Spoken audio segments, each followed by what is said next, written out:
Hi, George. This is something I thought I'd show you that I built probably 5 or 6 years ago.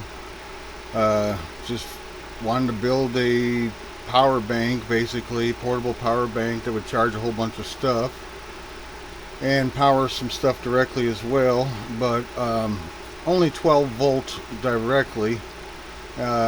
Anyway, this is what I built years back, and I put a what do you call it, a lead acid battery in there at the time because I couldn't afford a lithium battery, and it didn't last very long, and it didn't have very good capacity, and so it wasn't all that practical.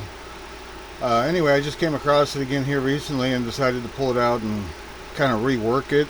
I just bought a lithium, LiFePO 4 battery for it, which is 10 amp hours, and so I got that in here and I got it fired up again. Although a couple of the items are not functional, I'm going to have to rework them or eliminate them or whatever I'm going to do with them.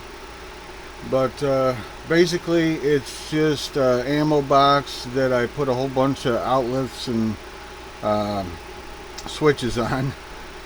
Excuse me. And so you got on this side, everything's switched so that you only have to run what you really want to run, and you don't have to waste any battery on what you don't want to run. And so this is this is a voltage and amperage meter, which is hooked up to a shunt, so that's showing me the actual draw. Like if you draw some energy from any of these outlets, it'll show you the actual draw, although it's not super accurate. Especially if you're under an amp, it's not going to show much of anything. But that's what that's for. And then this here is a thermostat to turn on and off the fan as needed, which is hooked up to this switch. So now if it gets over 100 degrees inside this container, it's going to turn on, and right now it's at 92.7 degrees. You got your regular cigarette lighter outlets here. Now this one here is actually a cigarette lighter outlet, or you can plug in a good old-fashioned cigarette lighter and it'll actually work. So that's pretty cool. The one below it does not work in the same way, but it's only for accessories, 12 volt accessories other than the actual cigarette lighter. Oh, I didn't even turn it on. So you got to hit the switch on that too. Now that it's on, there's a little light in there too that eliminates that, so you can see it at night and know that it's on. But anyway, that should pop out of there any second now, and you'll see a red hot end that you can light your cigarette or your fire with, or whatever you got to light up. Put that over there, and then turn that back off. You got a switch here for a flashlight, which is on the front, so when you're carrying this thing in the dark, that's actually at a very good spot. The switch is at a good spot for your thumb or your finger to hit as you're carrying it. And then okay, so we covered all the switches. This switch is not hooked up to anything right now, but it was hooked up to this dual USB outlet, and I'll probably hook that up again, so that's not always on. Right now it's always on.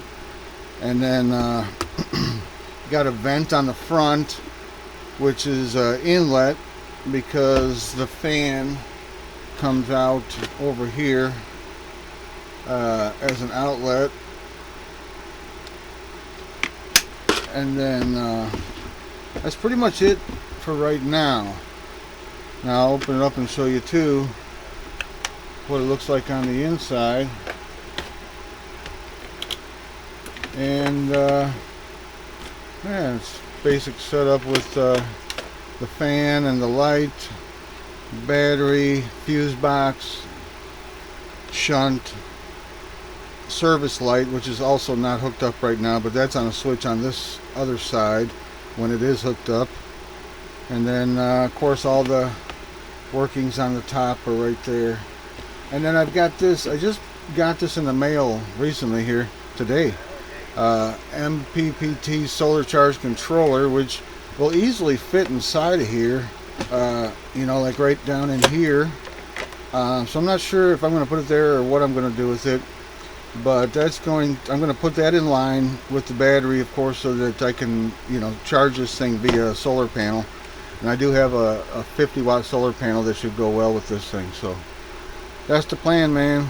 It's a portable power pack, runs on solar, and charges everything you need, including the laptop. If you want to, use something like that, of course, an inverter, all you got to do is plug that into here, turn that on, and we should have power right there. So you get a couple more USB and then 150 watts of 110. So it's kind of a little bit of a package where these kind of go together if you want to do 110. Otherwise you're just doing 12 volt. But that's the whole thing, man. Not much to it. Just thought I'd share it with you.